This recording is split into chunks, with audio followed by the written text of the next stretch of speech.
This conference will now be recorded. अद्य मंगलवासरः अथवा बहुमवासरः पौषकृष्ण प्रतिपदा दिनांक 18 जानेवारी 2022 चरक मीमांसा अध्याय 5 श्रुतदृष्टि कारण शंखं चक्रं जलकान् दधतमृतघटं चारुदोर्भिश्चतुर्भिः सूक्ष्मस्वच्छातिहृद्यां शुकपरिविलसन् मौलिमम्भोजनेत्रं कालाम्भोदोज्ज्वलाङ्गं कटितटविलसच्चारुपीताम्बराढ्यं वन्दे धन्वन्तरिं तन् निखिलगदवनप्रौढदावाग्निलीलम् प्रौढदावाग्निलीलम् ब्रह्मणो हि समारब्धा मात्रे आद्येषु पूजिता अस्मदाचार्यपर्यन्तां वन्दे गुरुपरम्पराम् आयुर्वेदरतं वन्दे माधवाख्यं महागुरुम् आयुर्वेदामृतं सर्वं शिष्येभ्यो यः प्रदत्तवान् द्रष्टाज्ञानी दृष्टकर्मा कृतकर्मा तथैव च अध्यापकोऽभिषक्श्रेष्ठो महान् संशोधकस्तथा गुणैरेतैः समुदितैः यत्कार्यं प्रतनोति सः समृद्ध्यर्थं हि कार्यस्य वयं नु प्रयतामहे सरस्वत्यै नमो यस्याः प्रसादात् पुण्यकर्मभिः बुद्धिदर्पणसङ्क्रान्तं जगदध्यक्षमीक्षते आत्रेयं प्रथमं वन्दे आयुर्वेदजगद्गुरुम् आयुर्वेदामृतं सर्वं गृहीत्वा हि सुरेश्वरात् अग्निवेशादिकेभ्यो यत्प्रयच्छत् मुनिसत्तमः प्रथमं तन्त्रकर्तारम् अग्निवेशं नमाम्यहम्।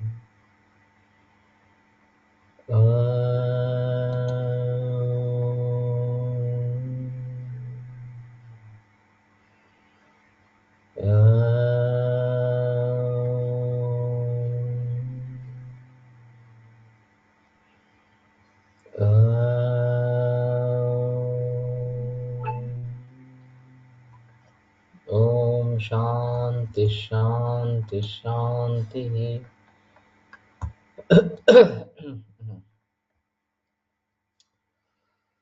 शुरू में थोड़ा सा आज रिकॉर्डिंग जो किया गया था वो हासिल नहीं हो पा रहा था, फिर बाद में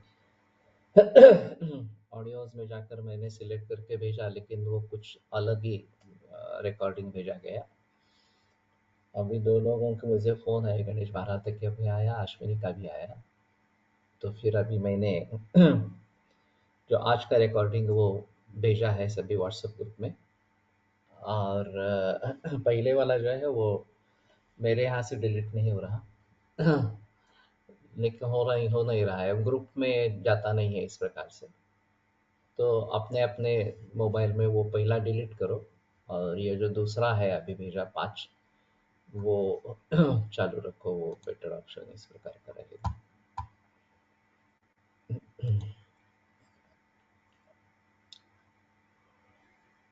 तो मांसवाहिनी दुष्यंती भुक्त्वा च स्वपतां दिवा।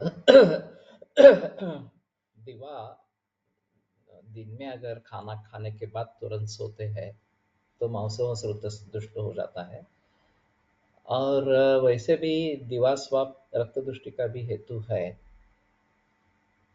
तो अभी कल थोड़ी सी बहस चल रही थी कि सुबह है देरी से उठते हैं, देरी से जागते हैं सूर्योदय के बाद, तो वो दिवा निद्रा ही हो जाएगी, इसमें संदेह नहीं है। वो केवल खाना खाने के बाद नहीं है, इसलिए रक्त व स्रोतस दृष्टि का हेतु बनेगी, लेकिन मांसव स्रोतस दृष्टि का हेतु नहीं बनेगी। लेकिन दिन में अगर खाना खाने के बाद सोते हैं तो ये अच्छा इस प्रकार का नहीं है। तो ये मांसव स्रोतस के दृष्टि का हेतु हो सकता है, और प्रतिश्राय के कुछ रुग्णों में इसके बारे में ज़्यादा सावधानी बरतनी जरूरी है। प्रमेह वगैरह में भी ये महत्वपूर्ण हेतु इस प्रकार का रहेगा। दिन में सोना प्रमेही रोगियों के लिए ये विष जहर जैसा है, ऐसा बताते हैं। बरीचसा मोठी वैद्य दिवसाला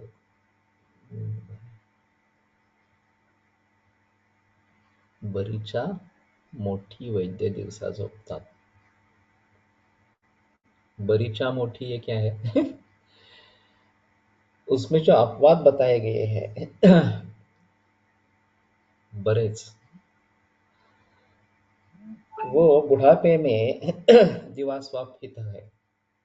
सिर्फ वो खाना खाने के तुरंत बाद करना है नहीं करना है ये बात अलग है.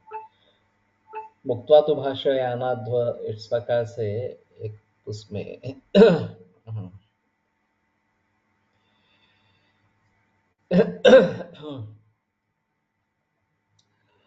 जो गीताध्ययन प्रसक्त वगैरह इस प्रकार के हैं उनको दिवा स्वप्नो हितोन्यस्मिन इस प्रकार से उनको दिवा स्वाप हित कर इस प्रकार का बताया गया है. तो अपवाद को देखकर फिर नियम सिद्ध होगा.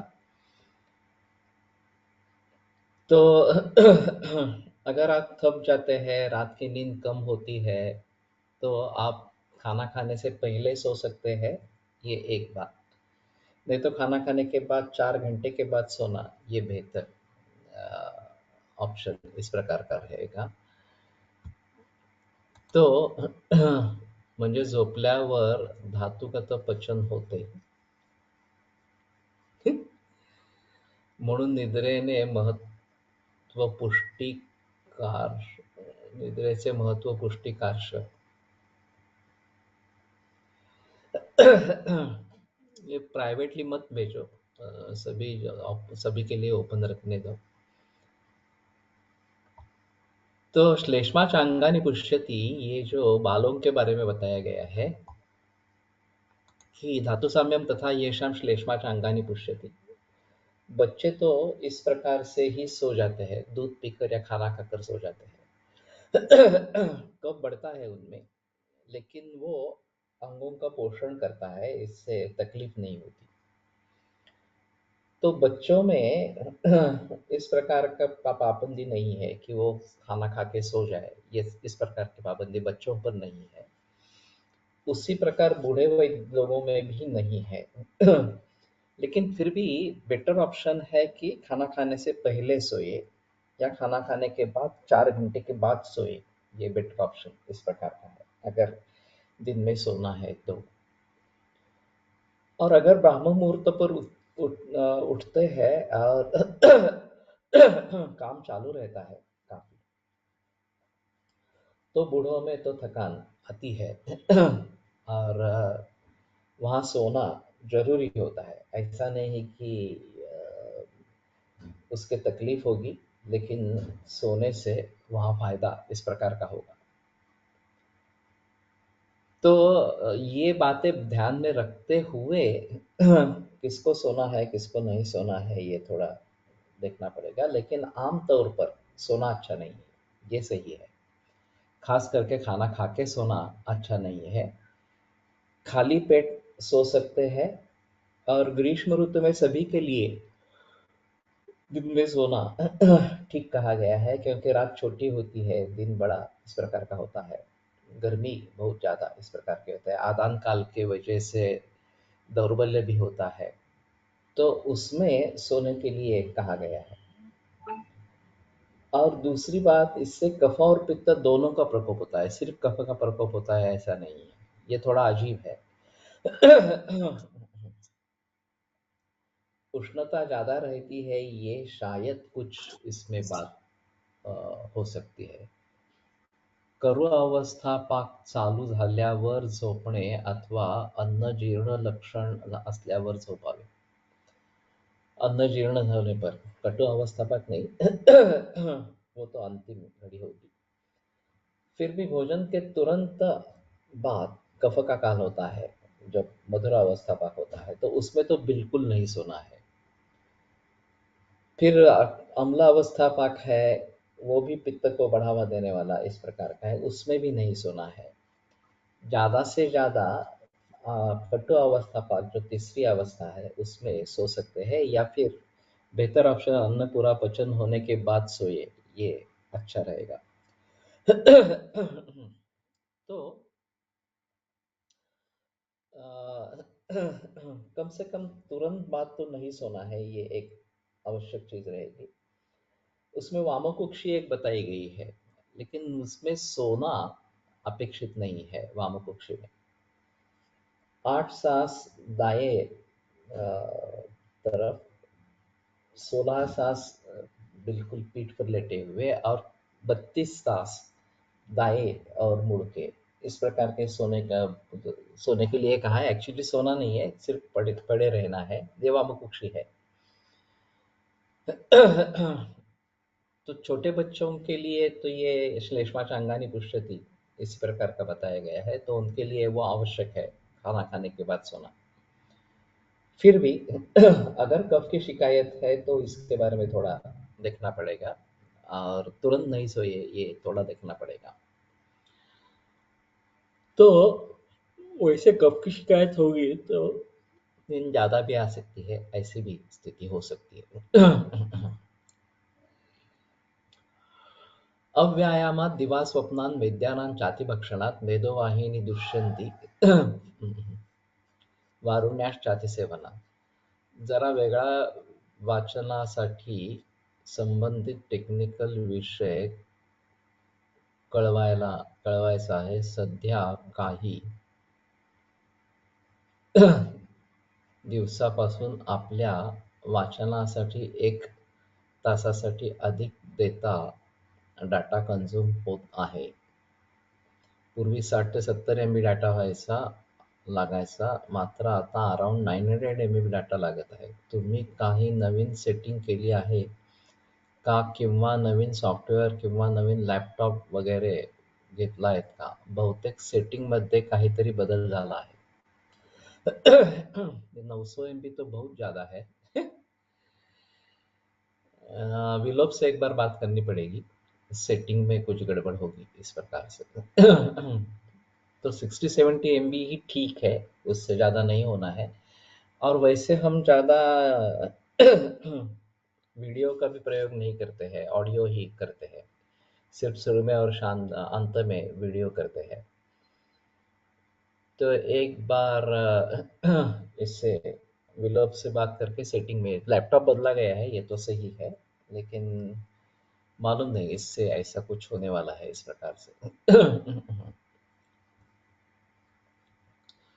ओके।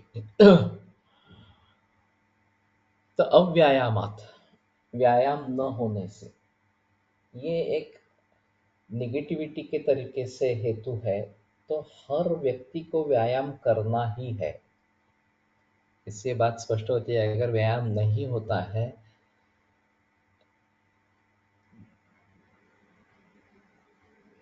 दाता पूर्वी 70-80 MB लागत। ओके।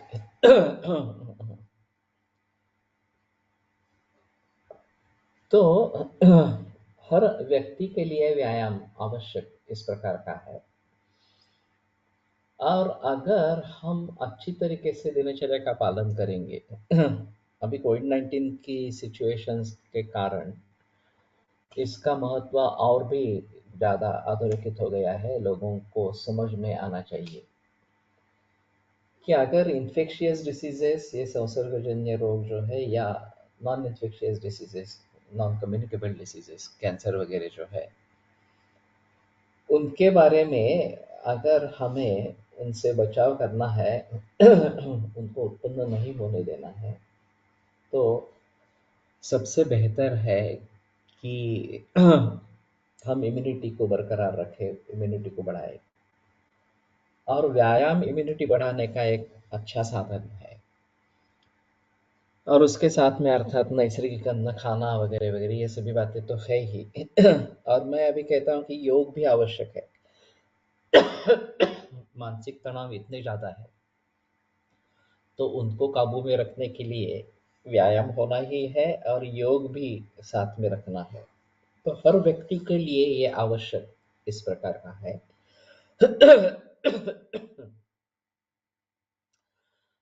तो हमारे ग्रुप में तो सभी को ये करना ही है, ये मैं सुझाव इस प्रकार का देता हूँ। मालूम नहीं सभी लोग करते हैं व्यायाम और योग इस प्रकार से या नहीं।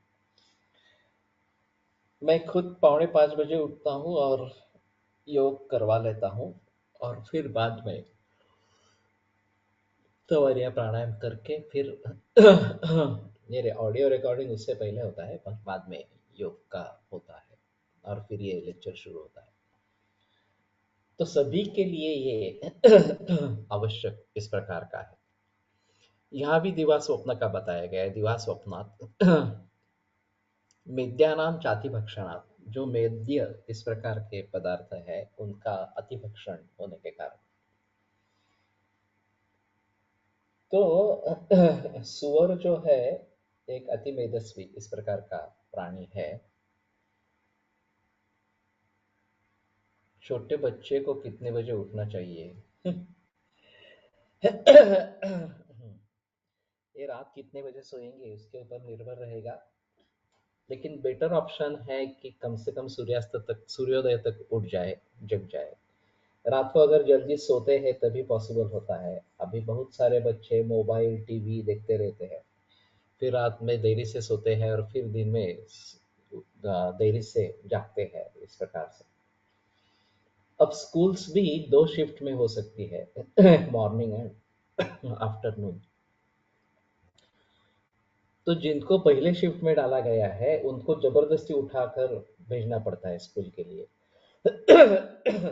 और कैसे भी करके नहा के कुछ दूध पिला के टिफिन दे के भेजना है इस प्रकार से।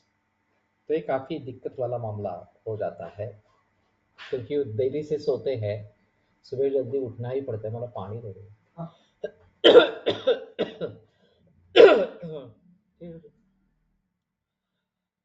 इनको तकलीफें शुरू होती है। तो सभी को रात में जल्दी सोना, रात का खाना जल्दी खाना और हल्का खाना ये आवश्यक है। और बचपन से अगर ये आदत डाली जाती है तो ही वो मेंटेन होगी। तो सभी के लिए ये आवश्यक इस प्रकार का रहेगा कि रात को जल्दी खाना खाए, जल्दी सोये। सकाळी व्यायाम करून काही लोक परत 1 तास झोपतात, त्याचा विचार कसा करावा? अगर बहुत ही जल्दी उठते हैं और थकान आती है तो ये संभवतः पॉसिबल है। लेकिन इसमें की पॉइंट रात को सोने का ही है। रात अगर जल्दी सोएंगे तो ये नौबत नहीं आएगी और दिन में सोना नहीं पड़ेगा। लोग समय बिताते हैं मोबाइल या टीवी पर और फिर रात में देर से जागने के कारण सुबह देरी से उठते हैं, और फिर व्यायाम करना है इसलिए अगर जल्दी उठेंगे तो थक जाएंगे और फिर सोएंगे। तो ये अच्छा नहीं है वास्तव में इस प्रकार से। ये एज के ऊपर भी डिपेंड करेगा। अगर बूढ़े व्यक्ति है तो चलेगा इस प्रकार से, लेकिन युवा लोगों को लिए तो ये अच्छा इस प्रकार का नहीं है। तो दिवा स्वप्नात् मेद्यानाम चातिभक्षणात्, मेद्य पदार्थ जो है उनका अतिभक्षण इस प्रकार से करने से। तो सुअर एक अच्छा उदाहरण है इसका। इसमें भी मृग और शुकर इस प्रकार के गुरुत्व के बारे में बताया गया है। ये फूड इंडस्ट्री का प्रारंभ अमेरिका में 1935 में हुआ। इसमें एक डिस्कवरी में फूड फैक्ट्री करके एक सीरियल आती है।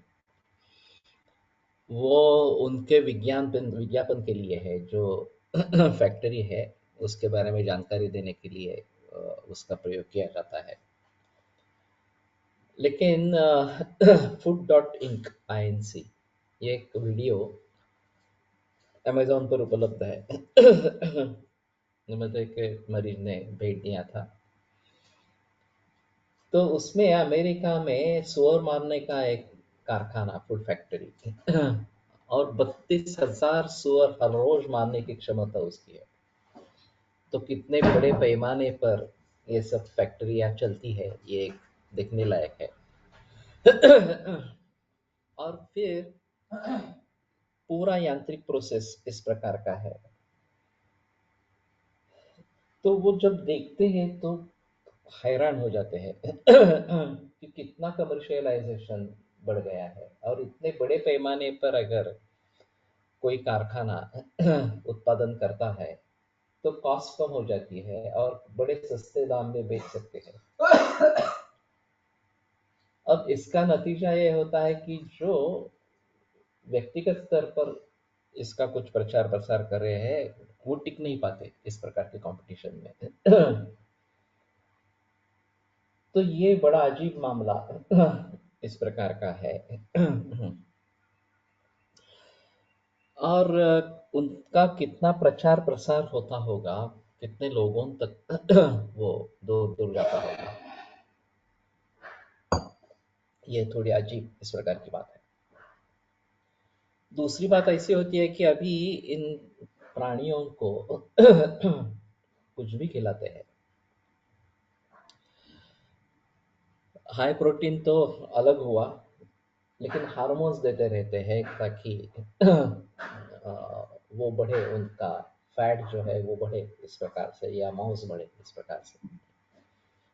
उनका कहना था कि इन सुअरों को मारने का भी प्रयास नहीं करना पड़ता है।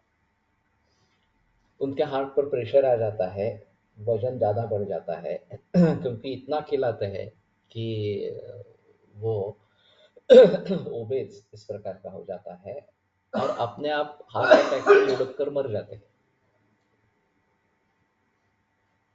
तो अगर इतनी मात्रा में खाना खिलाएंगे तो उस सुअर को खाकर लोगों का क्या हाल होगा। तो अभी इंडस्ट्रियलाइजेशन बंद होना चाहिए। फूड के बारे में तो कम से कम ये बात नहीं होनी है। जो पारंपरिक तरीके हैं उसी के जरिए चलना चाहिए और जो मानवीय वेग से सुसंगत हो उसी प्रकार का हो। बहुत ज्यादा इस प्रकार की गति बढ़ाना ये तो बिल्कुल गलत इस प्रकार का है। लेकिन कौन करेगा। अभी ये सब कारपोरेट सेक्टर के अधीन है और कारपोरेट सेक्टर तो सिर्फ पैसे कमाने के लिए बैठा है। किसी भी क्षेत्र में कारपोरेट सेक्टर जहां जहां उतर गया, हॉस्पिटलाइजेशन में कॉर्पोरेट सेक्टर आ गया और फिर हॉस्पिटल मैनेजमेंट ग्रुप सब बदल गए, कारपोरेट के हाथ में चले गए और फिर टारगेट्स आने लगे कि इस महीने में इतना मुनाफा होना ही है। कुछ भी करो, कुछ भी जबरदस्ती इन्वेस्टिगेशंस करवाओ, कुछ भी जबरदस्ती ऑपरेशंस करवाओ, लेकिन इतनी आमदनी तो होनी ही है। इस प्रकार के टारगेट्स अभी अस्पताल में भी आ गए। तो ये बड़ा चक्कर है और कैसे इससे बचेंगे लोग मालूम नहीं इस प्रकार से। तो हमारा जो कहना है, धर्म के अधीन अर्थ और काम होने चाहिए। धर्म को छोड़कर या उसका उल्लंघन करके नहीं होना है। और फिर मानवता, भूत दया, ये सबसे अहम धर्म है। तो उनको ध्यान में रखते हुए ये इस प्रकार का जो कमर्शियलाइजेशन हो रहा है फूड इंडस्ट्री के बारे में विशेषता से, वैसे भी फार्मेसी में भी इसी प्रकार का है। तो मेज्ञानाम चाति भक्षणात्, ये इस प्रकार से मेदस्विता को निर्माण करने वाला, विदेशों में ओबेसिटी एक काफी कॉमन प्रॉब्लम है और बचपन से लेकर ओबेसिटी है और उसका मूल कारण जंक फूड, फास्ट फूड है। अब ये भी बात सामने आती है कि उसमें जो इंग्रेडिएंट्स होते हैं उसमें कोड वर्ड्स होते हैं, कुछ नंबर्स रहते हैं। तो ये नंबर्स क्या है ये ढूंढ सकते हैं आप, लेकिन काफी कोशिश उसके लिए करनी पड़ती है और वो बैंड ऑब्जेक्ट्स है जो सीधी तरीके से लिखे नहीं जाते। खास करके चाइना से इस प्रकार की बातें आती रहती है। तो ये सभी बातें लोगों को मालूम ही नहीं है। बाहर का खाना ही नहीं खाना है, ये सबसे अहम चीज है। घर में बना हुआ ही खाना खाइए। लेकिन बेबस होकर कहीं दूसरे शहर में जा बसे है या फिर छात्र है, शिक्षा के लिए कहीं दूसरी जगह गए हैं, इस प्रकार से। तो घरगुती मेस होना सबसे अहम रहेगा। खुद खाना बनाई ये सबसे अहम है। वो नहीं है तो कम से कम घरेलू मेस हो तो ठीक है, लेकिन बाहर का ही खाना खाते रहेंगे तो बिल्कुल सब बिगड़ जाएगा, इसमें संदेह नहीं है। मेदोवाहिनी दुष्यंती वारुण्याश्चाति सेवनात्। और मद्यपान ज्यादा करने से भी मेदोह स्रोतस् दुष्ट इस प्रकार का हो जाता है। तो ये भी बात ध्यान में रखनी है। इसमें एक गड़बड़ है कि अति सेवनात् ये बताया गया है, अल्प मात्रा में या योग्य मात्रा में सेवन हो तो वो तकलीफ नहीं करेगा, ऐसा कहना है। वैसे ऋतुचर्या में मद्य को स्थान दिया गया है। लेकिन इसमें ऐसा होता है कि अगर नियंत्रण छूट गया और एडिक्ट हो गए तो उसके जरा जैसा बुरा कुछ नहीं है। तो बेटर ऑप्शन है कि मद्यपान न करें। ज़्यादा से ज़्यादा हम आसवारिष्ट लेने के लिए कह सकते हैं 1-2 चम्मच जितनी मात्रा में, तो मद्य के गुण हमें उससे मिल मिल पाएंगे। लेकिन अति सेवन अगर इस प्रकार का शुरू हो जाता है तो निश्चित रूप से हानिकारक है और मेदोह स्रोतस की दृष्टि करने वाला है। ये इसमें एक अहम मुद्दा रहेगा।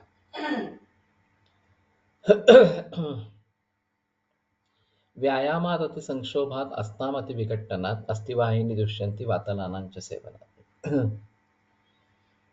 तो व्यायाम से, यहाँ पे व्यायाम जो होगा वो ज्यादा व्यायाम इस प्रकार का शक्तिमान अतिक्रम्य, कि जो भी व्यायाम करना है वो शक्ति के अनुसार ही करना है। जैसे व्यायाम करते रहते हैं नियमित रूप से तो शक्ति बढ़ती है और अधिक व्यायाम कर सकते हैं।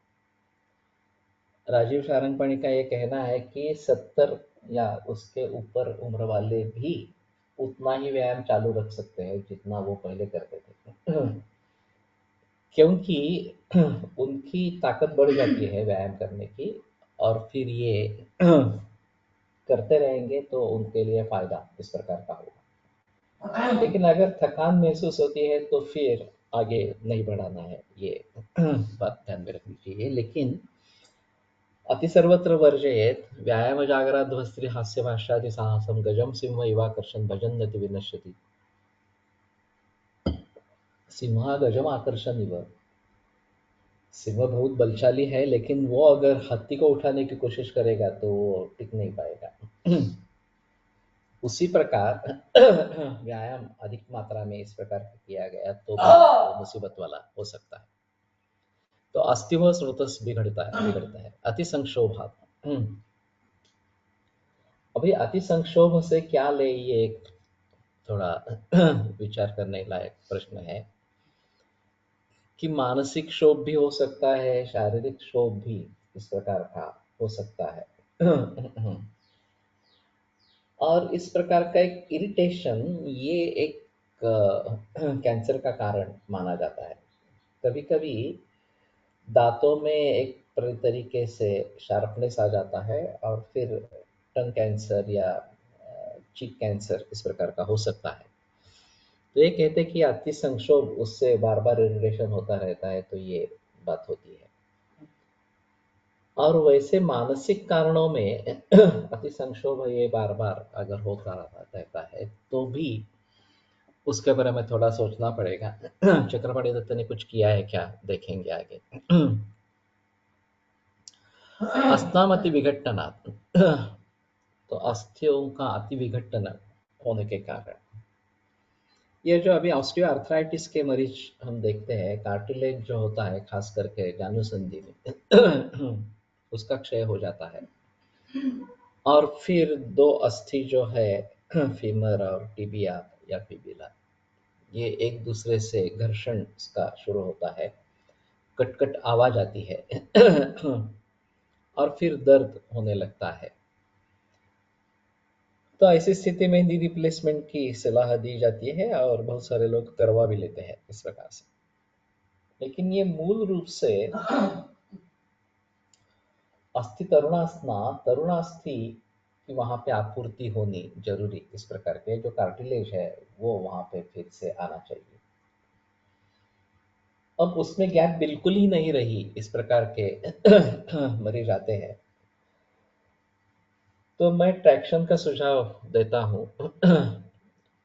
उरु और जंघा, इनके बीच एक ट्रैक्शन लगा के मैकेनिकली थोड़ी गैप निर्माण करें और फिर वहां स्नेहन स्वेदन करें।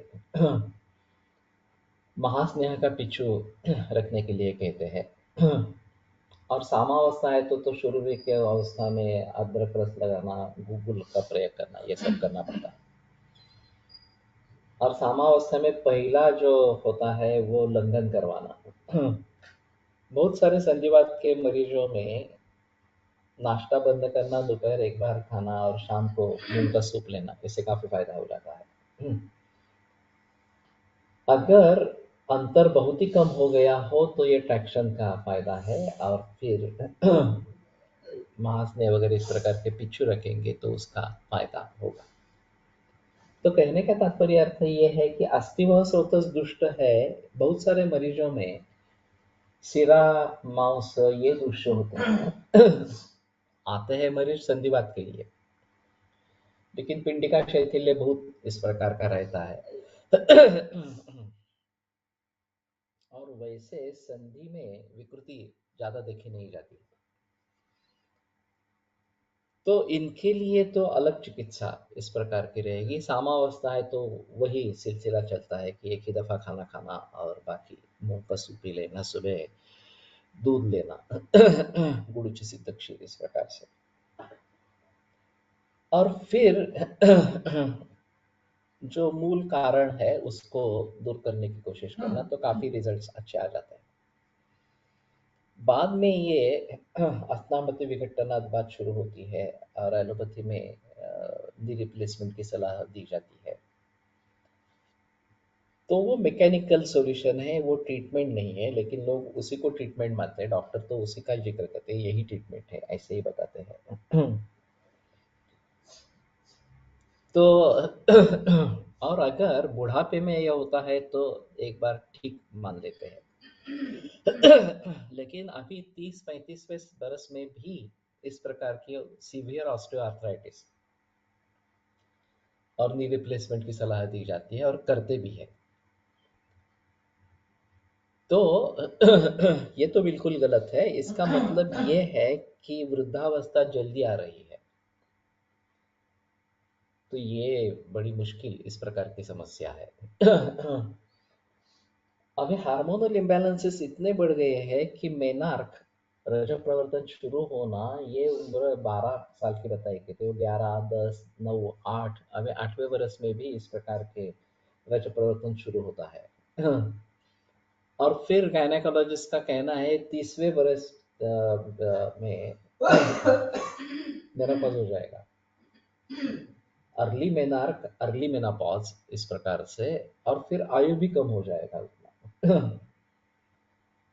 और इसके लिए हार्मोन देना ये भी ट्रीटमेंट नहीं है। हार्मोन्स क्यों बिगड़ रहे हैं ये देखना बहुत जरूरी इस प्रकार का होगा। और उसके लिए चाहिए कि नैसर्गिक ही खाना खाएंगे। ऑर्गेनिक या उससे आगे भी नैसर्गिक इसी प्रकार का खाना खाएंगे। तो ये मेनार्क अर्ली होना वगैरह वगैरह इस प्रकार की बात नहीं होगी। और फिर इसमें अस्थिक्षय ये होने की संभावना, ऑस्टियोपोरोसिस होने की संभावना भी ज्यादा है। अभी मेनोपॉज में बहुत औरतों को ऑस्टियोपोरोसिस हो जाता है।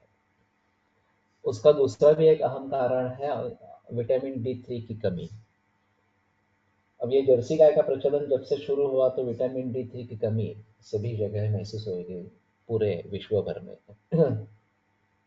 हमारी देसी गायें या पुरानी वाली उस देश की गायें, इनमें धूप में टहलती थी तो नेचुरली उनके चमड़ी के नीचे विटामिन D3 तैयार होता था और वो हमें मिलता था। लेकिन अभी ये सब बंद हो गया।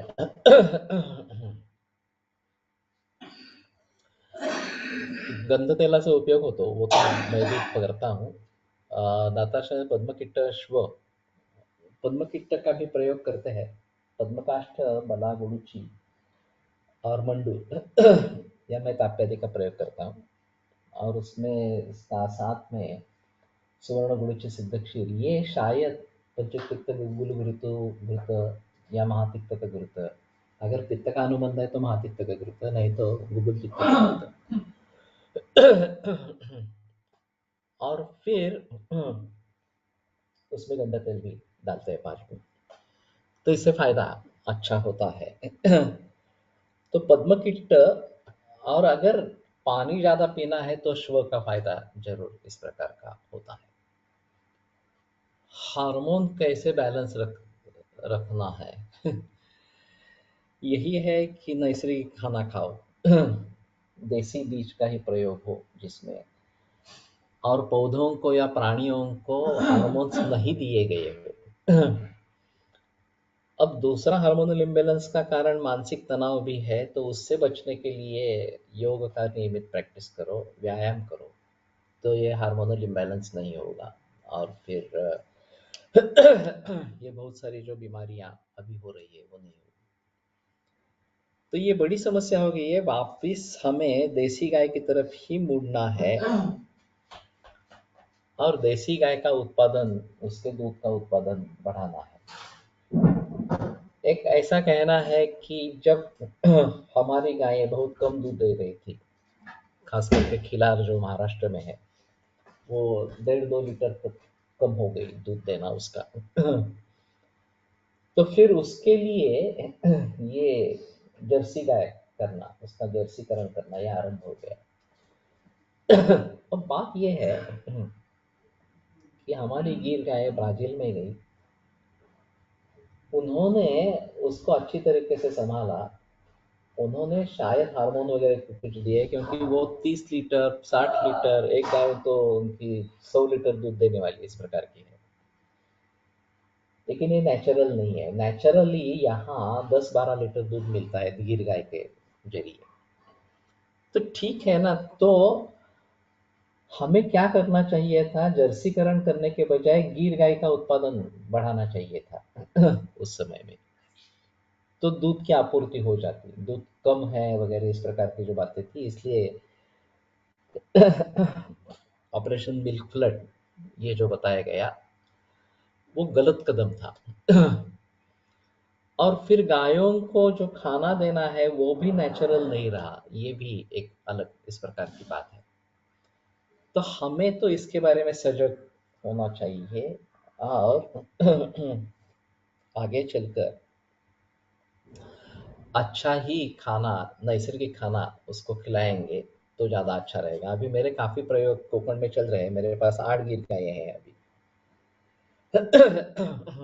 तो हम तो खाने के बारे में बहुत सजग इस प्रकार के हैं, और हरा खाना हो ये देखना जरूरी इस प्रकार का है. पंचतिक्त गुग्गुलकृत संधिस्थानी अभ्यंगासाठी वापरतो. अच्छी बात है, मैंने कभी नहीं किया है, लेकिन फिर भी अच्छा रहेगा करने के लिए. तो कहने का तात्पर्य अर्थ है ये है कि अस्थि में इस प्रकार के जो परिवर्तन है उसमें अभी विटामिन D3 का काफी रोल है. कई बार ऐसा भी हुआ है, डेंटिस्ट के पास लोग गए हैं, युवा अवस्था में है, और फिर उसने कहा कि नहीं, आपकी टूथ डीके बहुत ही ज़्यादा है, एक बार विटामिन D3 करवा लो. विटामिन D3 बहुत ही कम है, तो उसका सप्लीमेंट ले लो इस प्रकार से. तो मूल रूप से देसी गाय का प्रचलन बढ़ जाना चाहिए, यही अच्छा रहेगा. तो फिर ये विटामिन D3 सप्लीमेंट देना वगैरह ये बातें करनी नहीं पड़ेगी इस प्रकार से. तो अति विघटनात् इस प्रकार की कार्टिलेज अगर उसका क्षय होने लगता है तो ये समस्याएं बढ़ जाती है, बहुत दर्द होने लगता है, चलना फिरना मुश्किल इस प्रकार का हो जाता है.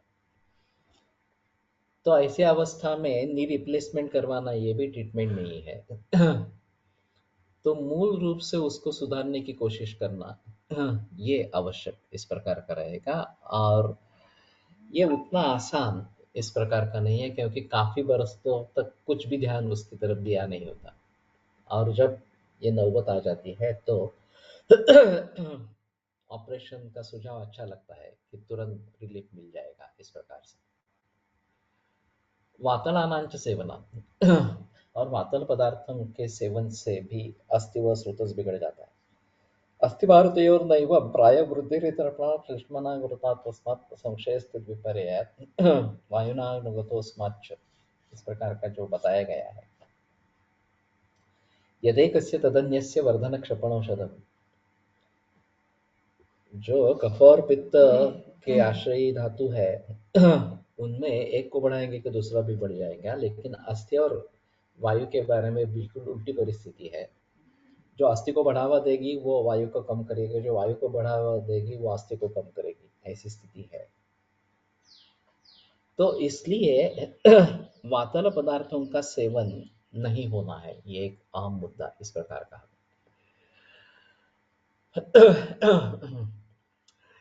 इन सभी के काइफोसिस हो या स्कोलियोसिस हो, हमारे तरीके से देखकर निदान करने की कोशिश करना और चिकित्सा करते रहना, ये आवश्यक इस प्रकार का रहेगा। एंकिलोजिंग स्पॉन्डिलोसिस ज़्यादा खतरनाक इस प्रकार की बीमारी है, तो उसकी संप्राप्ति को अलग तरीके से देखना आवश्यक इस प्रकार का रहेगा। वैसे हमारे है तो वातव व्याधि इसी प्रकार के, स्कोलियोसिस के बारे में भी इसी प्रकार से सोच सकते हैं कि वातव व्याधि है इस प्रकार से। लेकिन जब एनाटॉमिकल विकृति होने लगती है तो ये काफ़ी देर लेती है होने में, और दुरुस्त होने में भी काफ़ी देर लगती है। तो मेरा सुझाव रहेगा कि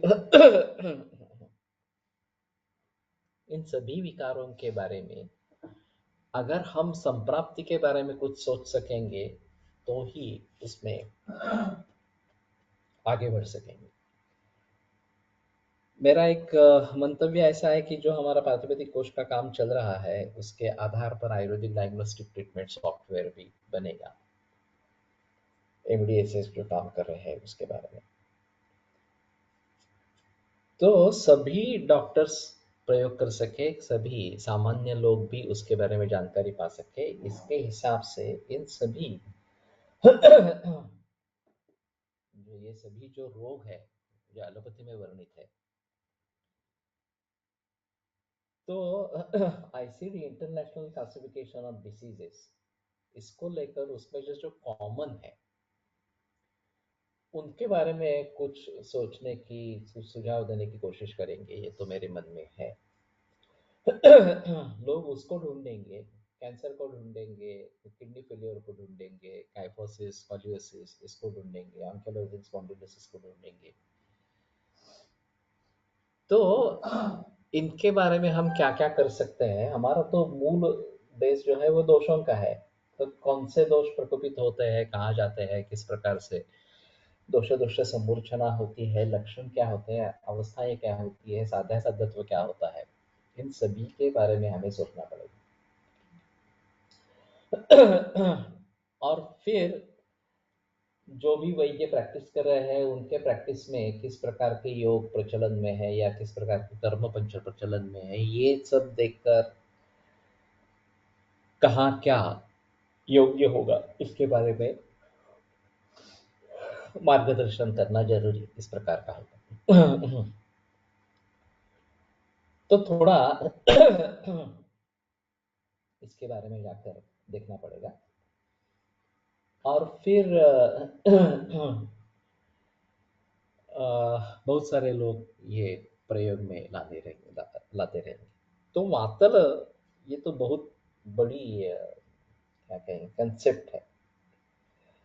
व्यवहार में आलू चना ये वातल है, इसके बारे में कोई संदेह नहीं है, ये बताया जाता है। कला ये जो है वो मटर या वाटाणा, ये भी अति वातुल इस प्रकार का कहा गया है। लेकिन जो भी रूक्ष, शीत, लघु इस प्रकार के पदार्थ होंगे, ये सभी वातल इस प्रकार के रहेंगे। और शैत्य के बारे में तो सोचा नहीं जाता। रेफ्रिजरेटर का बहुत ज़्यादा प्रयोग होता रहता है। ठंडा पानी पीते हैं रेफ्रिजरेटर से डायरेक्टली, इस प्रकार से एयर कंडीशन रूम में रहते हैं। तो ये सभी वात को बढ़ावा देने वाले इस प्रकार के कारण है। अभ्यंग नहीं किया जाता और साबुन लगा के जो स्नेह है त्वचा के ऊपर, उसको निकाल दिया जाता है, ये तो सबसे बड़ा हेतु है। अभ्यंगम आचरेन् नित्यं स्पर्शने प्रतिको वायु स्पर्शनं च त्वगाश्रयम् त्वच्चश्च परम अभ्यंगो यस्मात्तं शीलयतः। तो स्पर्शनेन्द्रिय में वायु का प्राधान्य है और स्पर्शनेन्द्रिय त्वक के आश्रय से रहता है। ये बाह्य अभ्यंतर दोनों प्रकार की त्वक है। और अभ्यंग त्वच है, त्वचा के लिए हितकारक इस प्रकार का है। तो हमें नियमित रूप से अभ्यंग करते रहना चाहिए हर व्यक्ति को। और तो वात के ऊपर काबू हम पा सकेंगे। तैलम वातम जयते सततम अभ्यस्यमानम, अगर सातत्य से उसका सेवन किया जाए तो ही वो वात को जीतेगा। ये भी बात ध्यान में रखनी है। अष्टांग हृदय में जो क्रम दिया है, पहले अभ्यंग फिर व्यायाम, यही सही है या जो आपने कल बताया पहले व्यायाम फिर अभ्यंग, ये सही है? ये बताना मुश्किल है, लेकिन पहले व्यायाम और फिर अभ्यंग ये ज्यादा बेहतर इस प्रकार का है। हठयोग प्रतिपिका में एक सूत्र आता है कि योग या ये प्राणायाम वगैरह करने से जब पसीना आता है तो उसी पसीने से अभ्यंग करते हैं, तो वो देह की पुष्टि करने वाला और स्वास्थ्य निर्माण करने वाला इस प्रकार। मुझे अभी श्लोक याद नहीं है, मुझे कंठस्थ था, लेकिन दानु सर इसका काफी बार बताया करते थे कि तो ये करे और फिर अभ्यंग करके स्नान करे, उद्वर्तन करके स्नान करे, ये ज्यादा अच्छा इस प्रकार का है। अभ्यंग करके अगर व्यायाम इस प्रकार के करेंगे तो ये थोड़ा स्वेद जनन इस प्रकार का हो जाता है। और फिर उद्वर्तन और फिर स्नान ऐसा करेंगे तो भी चल सकेगा, उसमें कोई प्रॉब्लम नहीं है। लेकिन आपत्ति ये है कि अभ्यंग करने के बाद फिर से शरीर को पोंछ लेना पड़ेगा फिर, अगर व्यायाम हमें करना है तो। इंडोर व्यायाम है तो ठीक है, लेकिन बाहर कहीं जाना है, घूमने के लिए वगैरह जाना है, तो ये थोड़ी मुश्किल इस प्रकार की हो जाएगी। और तवारिया प्राणायाम जब शुरुआत करते हैं तो ये काफी एग्जॉस्टिंग होता है और पसीना आने लगता है। एक बार उसकी आदत पड़ गई तो पसीना नहीं आता है, और बाहर का वातावरण भी अगर शीत है तो पसीना नहीं आता है। नहीं तो ये अच्छा व्यायाम है इस प्रकार से। स्नेहानंतर स्वेदन साधारण असा क्रम सर्वत्र आहे, म्हणून अभ्यंग करून व्यायाम हे योग्य असेल। ठीक है। लेकिन ये जो मुसीबत है कि इंडोर व्यायाम करना है तो चलेगा, कोई प्रॉब्लम नहीं है, लेकिन आउटडोर जाना है तो फिर ये सब पोंछ लेना वगैरह वगैरह इस प्रकार की बात रहेगी।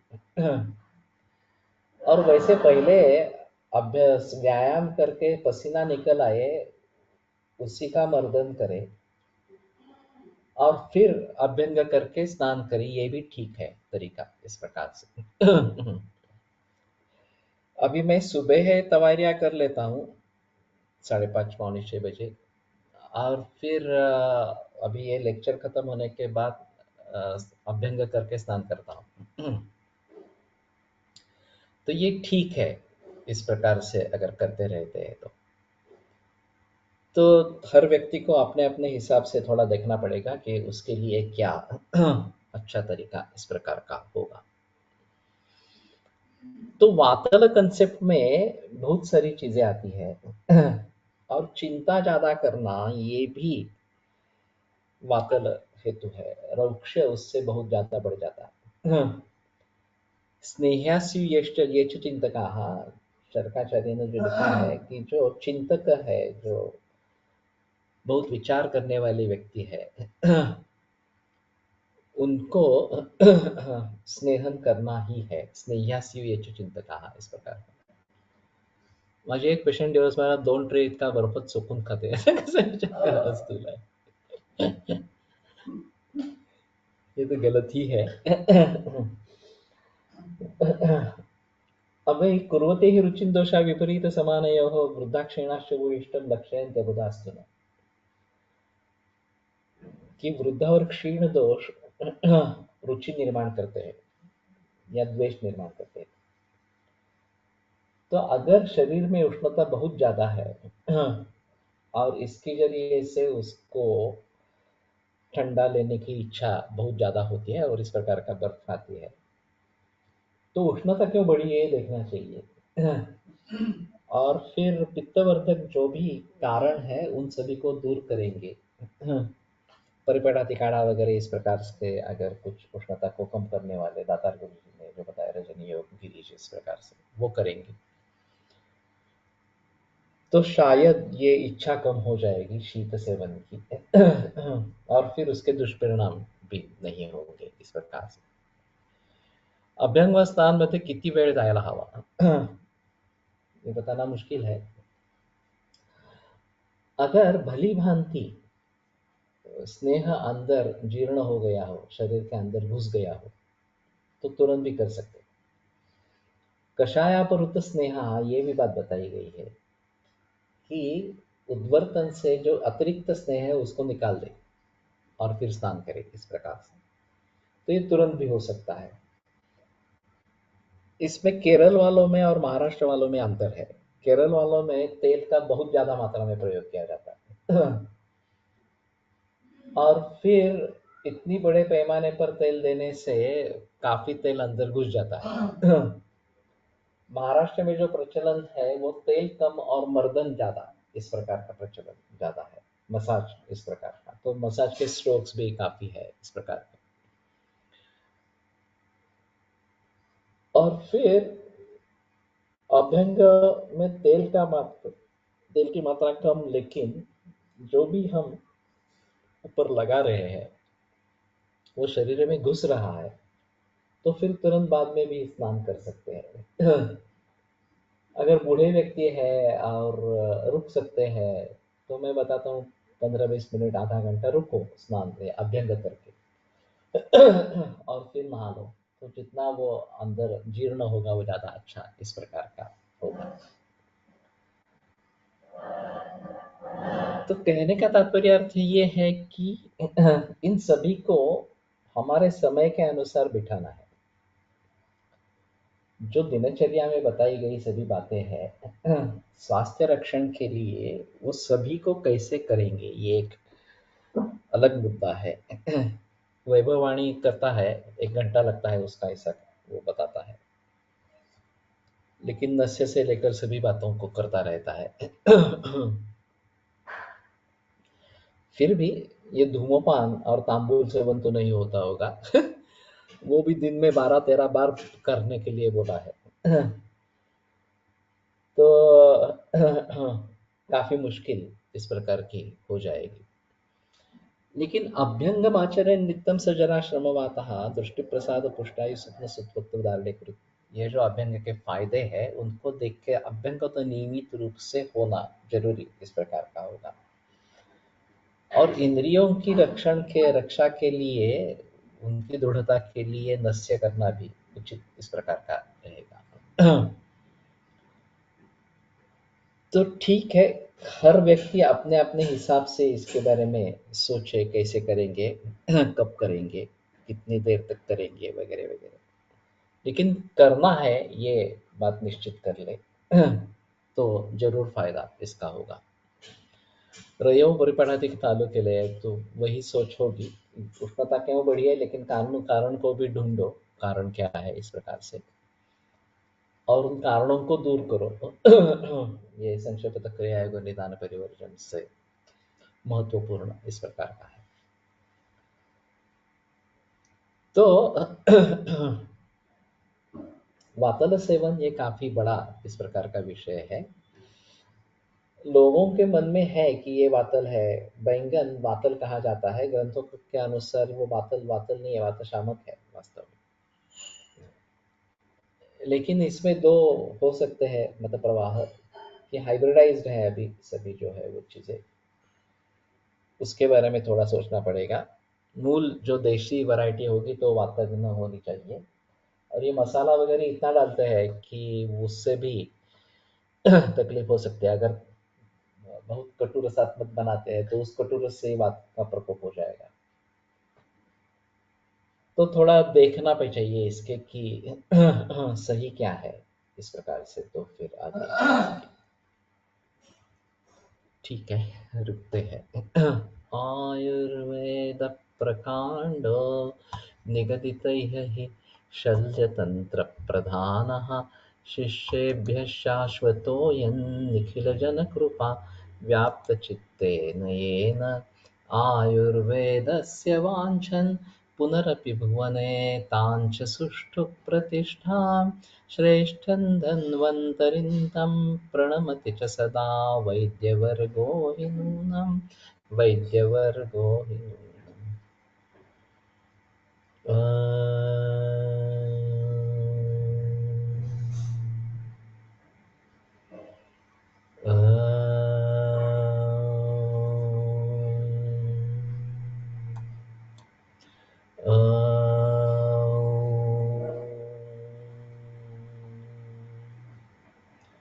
ओम शांति शांति शांति। ऑस्टियोआर्थराइटिस डिजेनरेटिव चेंजेस और बोन में आयुर्वेदिक मेडिसिन से उसकी बोन की नॉर्मल हो सकती है क्या? जैसे जिससे कि एक्सरसाइज से उसका डैमेज एज नहीं बढ़ता, पर जो हुआ है वो तो रहेगा, नहीं रहता रहता नहीं है। रसायन चिकित्सा के अनुसार ये दुरुस्त भी हो सकता है, इसमें कोई संदेह नहीं है।